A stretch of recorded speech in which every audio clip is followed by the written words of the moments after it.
Everyone, Miley Waterman here from Brave Global. I'm the CEO, and we're here to have an important and intense and much needed conversation with one of our allies and one of our friends, our longtime Brave one, Vanessa Cruz. Vanessa, hi. Hi, I'm so happy to be with you today.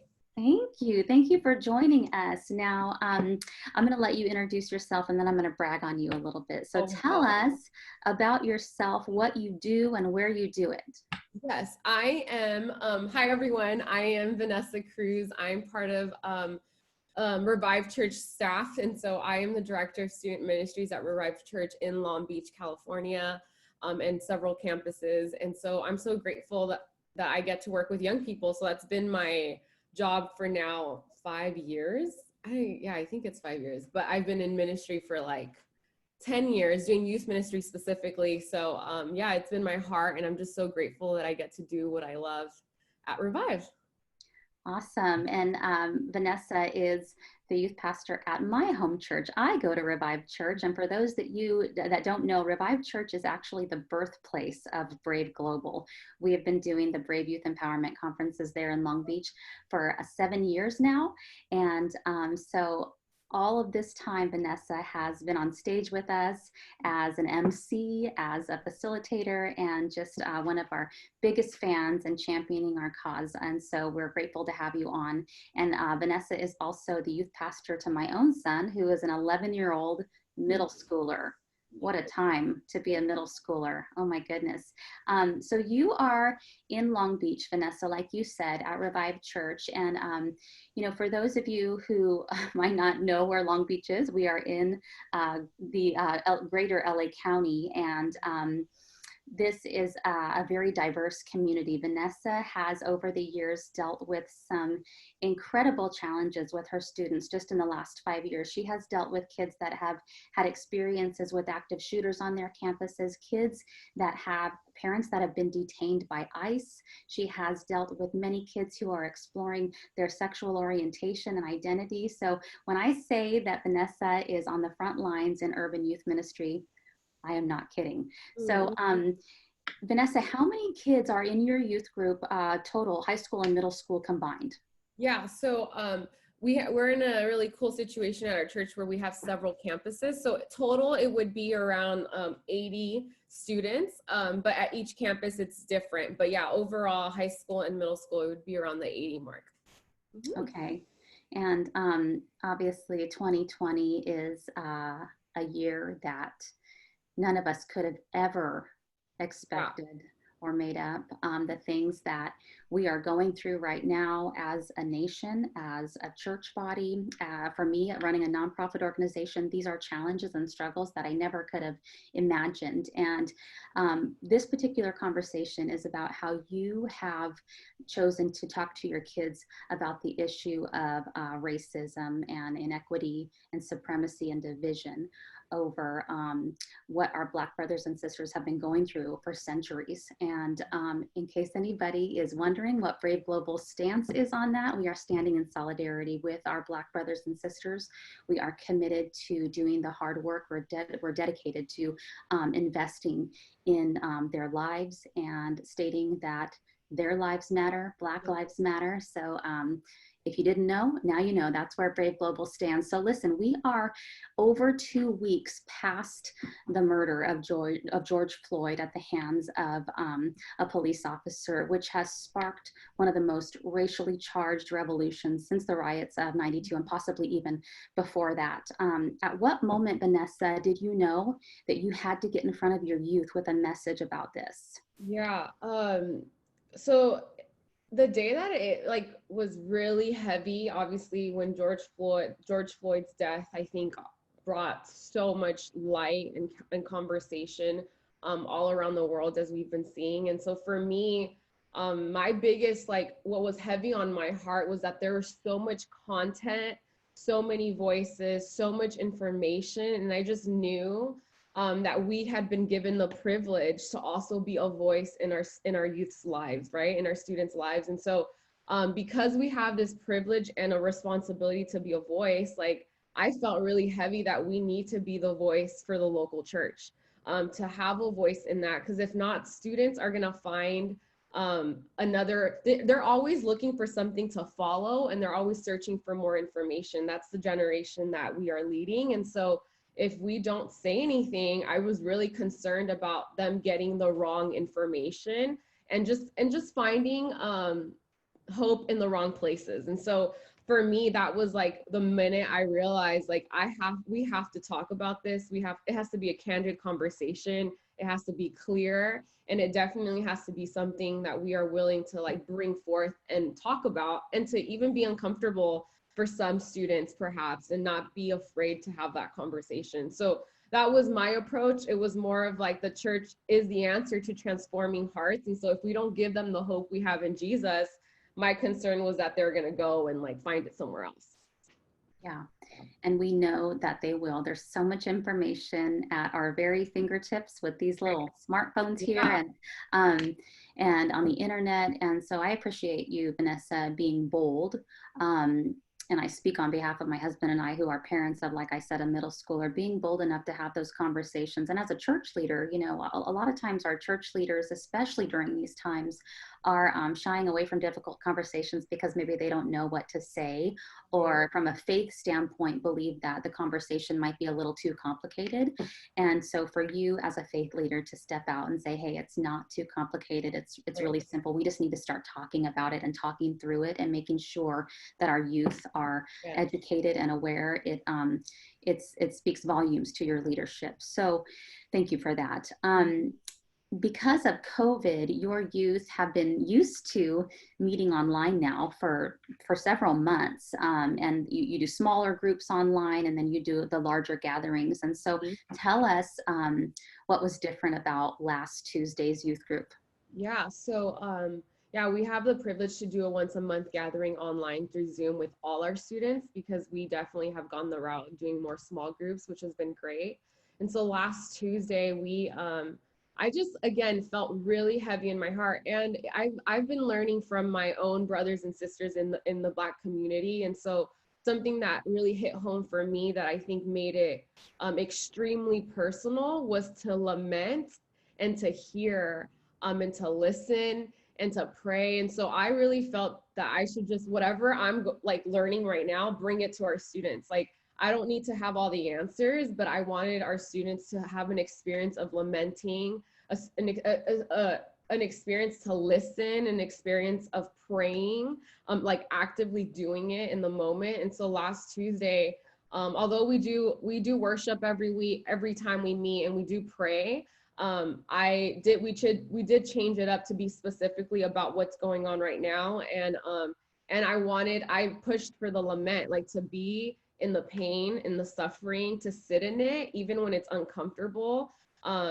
I had even students write down their friends' names, like that are part of the Black community, so that we can pray for them specifically, and just to make it a real thing, because this is our circle of influence. And so that's huge at Revive. It's part of our vision that we are called to live our redemptive purpose, so that we can influence the circles that are around us. And so that's part of our youth group as well. I want our students to influence the circles that they're in. And I know that part of that is people that are experiencing this pain, this discrimination, and them themselves experiencing it. So that's what we did differently, in that we had someone come and share and speak specifically on their story and their pain and their suffering.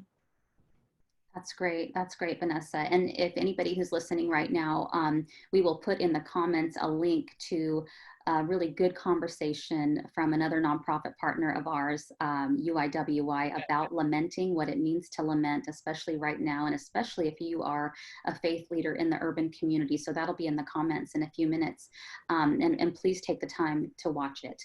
So you said you had... It like wrecked me. It's one of the things that I've sent it to so many people. So if you are listening, like, that is the best place to even start, even realizing and processing what it means to sit in someone's pain. Yeah, so good. Yeah. Awesome. Okay, so you said that you were not the only one leading the conversation. Can you tell us who besides you, you had speak to them on this topic of racism?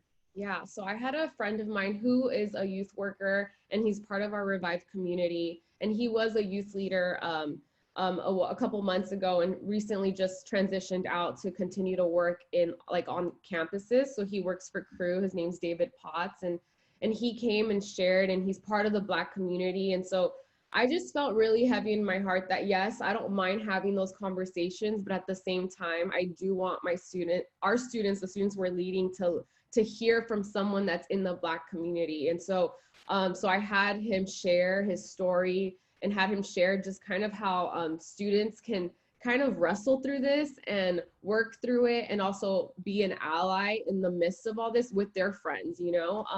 And so he shared his story, and it was really great. And he's been in youth work for a very long time. So I know that that was something that our students would resonate with, and our students know him. So again, like bringing in a familiar face where they felt like, okay, like I know who this is. And it was really, really, I think, an eye-opening experience for our students. Yeah.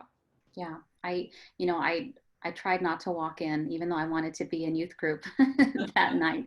I tried to leave my son alone, but he came out visibly affected by the experience online that evening with you and with David. And it sparked some really great conversations. And I'm taking care of my niece right now, and she immediately began reaching out to some of her friends who are in that minority community. I think one of her Muslim friends and one of her Black friends, and they ended up having some really incredible exchanges over text that night, and then even turned into phone calls the next day. And so, and this is a girl who doesn't regularly attend a youth group. Right. And so that was really special to me as her aunt to see that. And so besides having them hear from David Potts and teaching them what lamenting means, what else were you hoping that they would glean from your time together, or which way were you hoping their hearts would be bent toward? Yeah.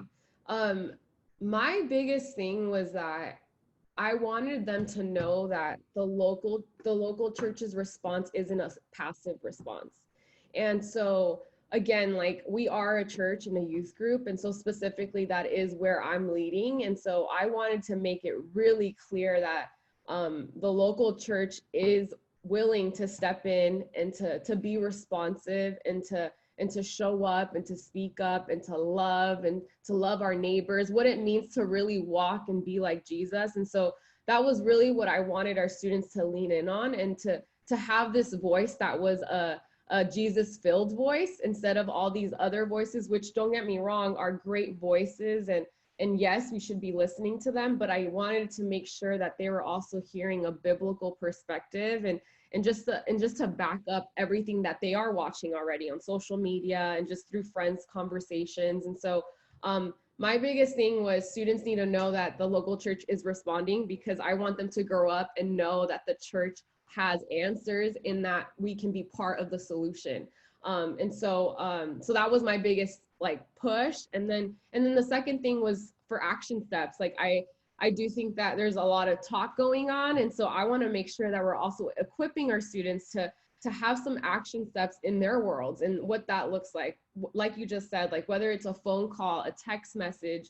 David Potts literally shared, like, just letting your friends know that you love them and that you're with them, that goes a long way. And sometimes Yeah. I think students don't realize, like, man, like I haven't done that yet. And so we had a lot of those students that actually reached out to friends, and and I talked about how, like, it's probably uncomfortable. You don't know what to say. You don't know if you're going to say something wrong or something right. Right. But just be okay with that. And that's just the beauty of stepping into that tension and that uncomfortableness, that's what God calls us to be, is to be in those conversations, because that's who he is. Like, and so yeah, so that was my biggest thing, is that the local church is responding, and that there are action steps that students can do right now. Yeah, that's so good, Vanessa. So good. So often these days, well, definitely for our youth, but for adults, we've become just so used to not really communicating with a phone call or checking in on people, because it's just, I don't know. I think it might be a little bit of laziness paired with, it's just easier to like their post on Instagram, or to love them from afar, or with a click on your phone. And so actually showing them how to reach out in love with a phone call it's incredible. What in that moment And I know you only had an hour and a half or 2 hours with them, but what were the responses or some of the emotions that you saw during that time from your kids? Yeah, so we had a prayer time at the end, and I think that was my highlight. I mean, as like any youth worker or leader or pastor, I'm always like excited when I see students like live out their faith.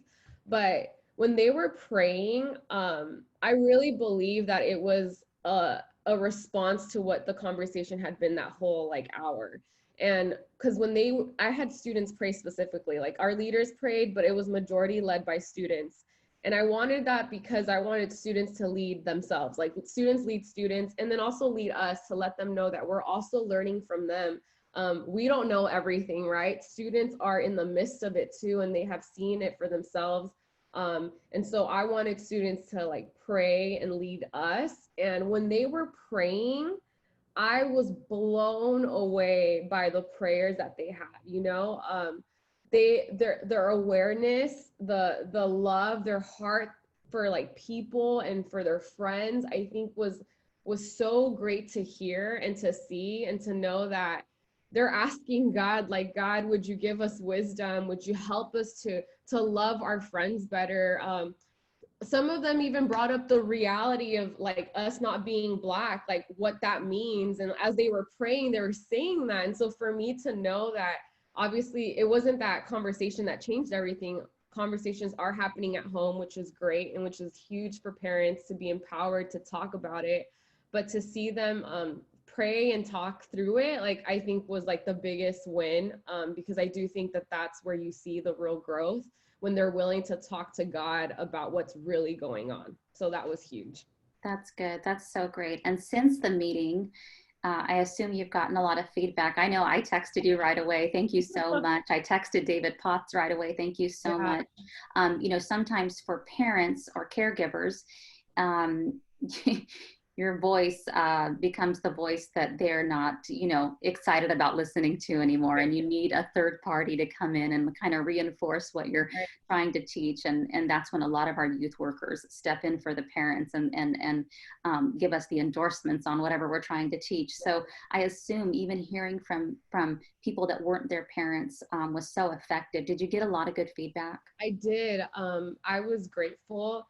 Again, like I always want to make sure that people know that I didn't like come up with this all by myself. Like I talked to friends, I talked to my pastor, my boss, and just to process how I was going to do this night. And so I'm grateful because I was willing to hear and to listen to others, because I wasn't sure on how to respond. I wasn't sure on what this would look like for our students. And so yeah, when I got the feedback like the day after, from I got parents texting me, I had kids texting me and just thanking me for like creating the space and being willing to talk about it.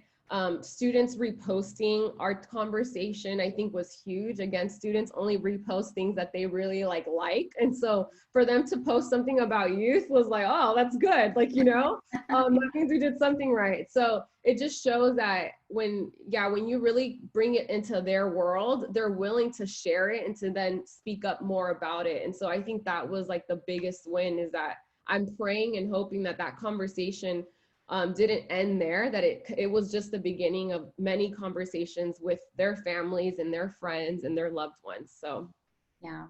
yeah. And I'm sure that it is.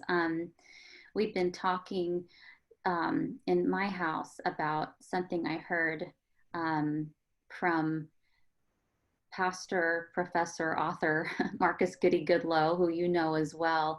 Um, and he's an incredible speaker and educator and an expert on Martin Luther King and that time period. And he was saying that, we have to teach each other, but really our youth that, racism is not an event. Right now, to some of our kids, this might feel like we're going through some, like a period in time where this is an event, or the protest is an event, and that we have to explain to them that this is not an event. This is a system that we were all born into, you, me, We were all born into it, and it's something that's been going on for hundreds and hundreds of years. It's not an event. So it's going to be a lifestyle change. It's going to take a lot of unlearning and relearning in order for us um, to correct Right. and to re-educate and become more aware than we've ever been. So Vanessa, we're going to end soon, but what tips can, this will be the last question, what tips can you give other youth workers and caregivers about broaching the subject of racism, supremacy, and inequality and division right now? What tips do you have? Yeah, so my biggest tip goes back to which I said earlier was students need to be guided. Students are willing to follow. So they're gonna follow someone, whether it's a celebrity on Instagram or you, like, you know, and so my biggest thing is be willing to lead them in those places because they are watching. So caregivers, youth leaders, youth workers, like these students are looking at you on how you are responding to this conversation and how you're responding to what's going on, and not just right now like what you just said, Miley, but how this looks like how you live out your life every day. And so so my biggest thing was like be able to guide your students in these places that perhaps are hard. I love what UIWI again is a great resource. I was in another webinar with Propaganda where he got to share, and it was really good. And I loved what he said. He's like, even if you are someone that's like I'm in the same place. Like I am learning and unlearning and relearning, and there's a lot of of what I'm doing. I'm processing a lot as a leader, and so to allow students to be in those spaces. Ask for forgiveness in those places where you perhaps didn't do the right thing.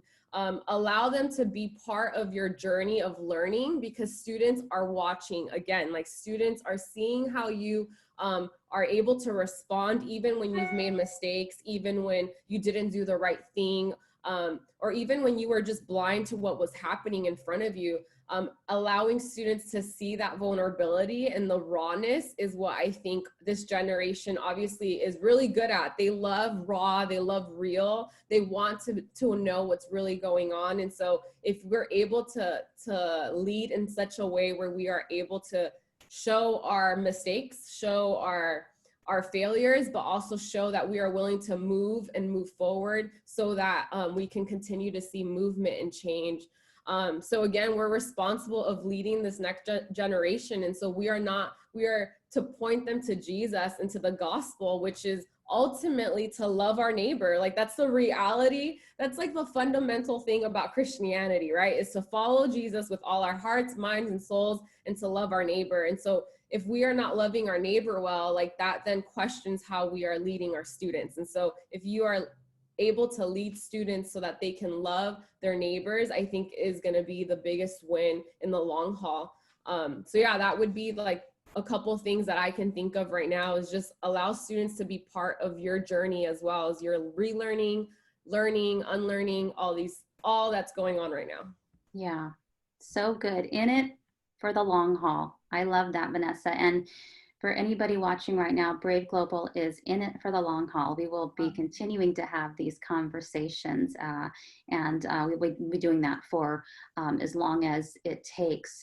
We have resources available to you. You can go to the link on our Instagram profile for some resources, and later this week, we'll be sending out some other resources for talking to your youth about racism for all different age brackets, because let's face it, none of us know everything.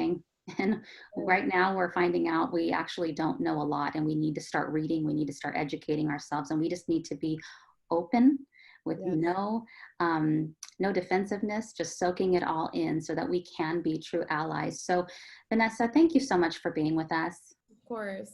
Yeah, Thank you. This is I'm just grateful that you have created space to speak about this, and I'm honored to be part of Brave, and I love what you guys are doing, and I'm always going to champion you guys and just continue to move forward. Thank you. Thank you so much. And you can follow Vanessa on Instagram. You can also follow her youth channel for her home church, Revive Church. It is Youth at Revive on Instagram. Is that right, Vanessa? Mhm. Okay, Youth at Revive. And so there, Vanessa posts all kinds of stuff for her youth. You'll see how she's communicating about things, what she's highlighting, some fun stuff, some heavy stuff. But if you're somebody who's caring for a youth group, or you're caring for, any type of youth Yeah. really, and you want a good example of a great way to communicate with them in the medium that they are the most used to, you can go to Vanessa's channels and to Youth at Revive on Instagram. So God bless you guys. Take care. I encourage you to just not wish this season away, to really not pray that we can just rush out of it and that it will pass, because we need to really sit in it. We need to be okay with the discomfort. We need to be in it for the long haul. So Yeah. we're with you. We believe in you, and you are brave. God bless.